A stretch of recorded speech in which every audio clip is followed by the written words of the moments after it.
Bismillahirrahmanirrahim. Welcome to Statistics Online class. Today topic is harmonic mean for ungrouped data. Harmonic mean. The reciprocal of the arithmetical mean of the reciprocals of the values is called harmonic mean. Arithmetical mean का जो reciprocal है और उसकी जितनी भी values हैं उनका जो रेसिप्रोकल है उसको हम कहते हैं हार्मोनिक मीन। हार्मोनिक मीन की डेफिनेशन को हम फार्मूला की हेल्प से समझने की कोशिश करते हैं, लेकिन उससे पहले हमें ये जानना ज़रूरी है कि रेसिप्रोकल होता क्या है। पहले हम रेसिप्रोकल के कॉन्सेप्ट को समझते हैं। रेसिप्रोकल किसी वैल्यू के लिए जाता है। फॉर एग्ज़ाम्पल जो हमें यहाँ वैल्यू गिवन है वो है x। अब ये जो x वैल्यू है इसका हमने लेना है रेसिप्रोकल।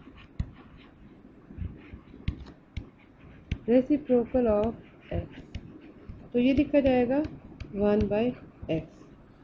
इसी तरह से अब फॉर एग्जांपल यहाँ पर उसने कहा था कि जो है ये है रेसिप्रोकल ऑफ वैल्यूज़ है और उसके बाद हार्मोनिक मीन जो है वो अरिथमेटिकल मीन जो फार्मूला है उसका भी रेसिप्रोकल है। तो सबसे पहले हम अनग्रुप डेटा अरिथमेटिकल मीन का फार्मूला लिख लेते हैं जो कि है summation x divided by n। अब देखिए इस फार्मूले का भी रेसिप्रोकल लेना है और इसमें जो x वैल्यूज़ हैं उसका भी रेसिप्रोकल लेना है। तो x वैल्यूज़ को तो आप देखें हम जब रेसिप्रोकल लेंगे तो वो हो जाएगा 1/x और इसी तरह से जब अरिथमेटिकल मीन के फार्मूले का हम रेसिप्रोकल लेंगे तो वो भी हमारे पास आ जाएगा n divided by summation 1/x। तो अब हम देखते हैं कि हमने रेसिप्रोकल लेना है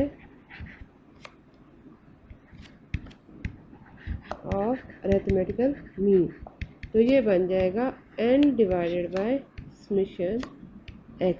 अब जब इन x वैल्यूज़ का भी रेसिप्रोकल लेंगे तो ये लिखा जाएगा n divided by summation 1/x। तो ये जो फार्मूला हमारे पास बन गया ये फार्मूला है हार्मोनिक मीन का। इसको हम कहेंगे हार्मोनिक मीन। तो हार्मोनिक मीन का formula reciprocal of arithmetical mean and the values of arithmetical mean होता है, जो कि अब हमें क्लियर भी हो गया। तो आप इसको लिखेंगे n divide by summation 1/x। यूँ भी लिख सकते हैं, आप लिख सकते हैं n divided by summation 1/x। तो इंशाल्लाह आपको क्लियर हो गया होगा किस तरह से ये इसका रेसिप्रोकल है और डेफिनेशन आपको समझ आ गई होगी। It is also a mathematical average but not very popular. It is used only those places where largest weight is given to small item, for example time and speed. ये भी एक mathematical average है, यानी कि इसमें तमाम values को calculate किया जाता है, लेकिन उन्होंने कहा कि ये इतनी पॉपुलर नहीं है, मतलब लोग इसको ज़्यादातर अप्लाई नहीं करते इसलिए क्योंकि ये लार्जेस्ट जो वैल्यूज़ होती हैं उसके लिए यूज़ किया जाता है। Question 5 tractors are running at the rate of 10, 20, 30, 40, 50 kilometers per hour respectively. What would be the average speed? Use harmonic mean. यहाँ पे एवरेज स्पीड हमने कैलकुलेट करनी है 5 ट्रैक्टर्स की और उसके लिए हम फार्मूला जो यूज़ कर रहे हैं वो हार्मोनिक मीन यूज़ कर रहे हैं। तो इसका सोल्यूशन स्टार्ट करते हैं। हमेशा आप जो भी मेथड यूज़ कर रहे हैं उसका फार्मूला लिख लें पहले, n divide by summation 1/x for ungroup data. अब हम वैल्यूज़ यहाँ पर लिखेंगे, टेबल बनाएंगे। टेबल बनाए जाते हैं फार्मूले को देखकर, उसी हिसाब से आप यहाँ पे वैल्यूज़ कैलकुलेट करते हैं। x की वैल्यूज़ का हमें रेसिप्रोकल कैलकुलेट करना है, तो उसके लिए हमें कैलकुलेटर की ज़रूरत है। साइंटिफिक कैलकुलेटर ले लेते हैं। उसका फ़ायदा ये होता है कि उसमें डायरेक्ट बटन दिया होता है रेसिप्रोकल का। ये हमारे पास साइंटिफिक कैलकुलेटर आ गया। इसमें अगर आप देखें तो यहाँ पे ये 1 डिवाइडेड बाय x ये रेसिप्रोकल का बटन दिया हुआ है। तो आप इससे भी कैलकुलेट कर सकते हैं। जैसे आपने लिखा 10 और इसको प्रेस कर दिया तो ये आ गया 0.1। अगर ये बटन ना दिया हो किसी कैलकुलेटर में, आप सिंपल कैलकुलेटर यूज़ कर रहे हैं, तो तब इसका मेथड ये है कि आप करेंगे 1 डिवाइडेड बाय 10 एंड इक्वल, तो तब भी ये आप सॉल्व कर सकते हैं। लेकिन साइंटिफिक कैलकुलेटर का यही फ़ायदा होता है कि टाइम सेव हो जाता है। तो हम इसी तरह से 10 के बाद जैसे कि 20 है, 20 लिखा, रेसिप्रोकल का बटन प्रेस किया तो 0.05 आ गया। इसी तरह से 1 बाय 1 तमाम वैल्यूज़ आप इस तरह से कैलकुलेट करते जाओगे।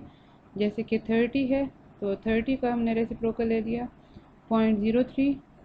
एंड नेक्स्ट हम देख लेते हैं 40 का रेसिप्रोकल आ जाएगा। एंड इसी तरह से 50 और 50 का रेसिप्रोकल। इसमें आप ये भी कर सकते हैं, रेसिप्रोकल लेते जाएं और साथ साथ आप प्लस भी कर सकते हैं। अब हम इन वैल्यूज़ को लिख लेते हैं टेबल में। तो फर्स्ट वैल्यू जो थी वो थी 10, और 10 का जब हमने रेसिप्रोकल लिया तो वो आ गया 0.1। इसी तरह से 20, तो 20 का जब हमने रेसिप्रोकल लिया था तो वो आया था 0.05। 30 का रेसिप्रोकल था 0.03। इसी तरह से 40, तो 40 का जो रेसिप्रोकल था वो था 0.025। एंड लास्ट वैल्यू है 50, तो 50 का जो रेसिप्रोकल है वो है 0.02। अब इन तमाम वैल्यूज़ को हम, ये जो सारी वैल्यूज़ हैं हमारे पास, इन सबको प्लस कर लेंगे। तो 0.1 plus 0.05 plus 0.03 plus 0.025 plus 0.02 add किया तो वैल्यू आ गई 0.225। ये हमारे पास आ गया समीशन 1/x। अब आपको ये समझ आना चाहिए इतने लेक्चर्स के बाद कि जब हम कॉलम की वैल्यूज़ का टोटल करते हैं तो वो उसका समीशन होता है, यानी कि सम को हम जो सिंबल यूज़ करते हैं समीशन का। अब हमें इस फार्मूले में n चाहिए। n आपको पता है कि कितनी वैल्यूज़, जितने हमारे पास आइटम्स होते हैं या सैम्पल होते हैं, नंबर ऑफ सैम्पल्स, उसको हम n कहते हैं। तो यहाँ पे 1 2 3 4 5 वैल्यूज़ हैं डिवाइडेड बाय समीशन 1/x, तो ये आ जाएगा 0.225। अब हम 5 पे डिवाइड कर देते हैं, 5 डिवाइडेड बाय 0.225, तो वैल्यू आ गई 22.22। तो इस तरह से आप harmonic mean for ungroup data calculate कर सकते हैं। इंशाल्लाह आपको क्लियर हो गया होगा। Next lecture on how to calculate of harmonic mean for group data. Thanks for watching.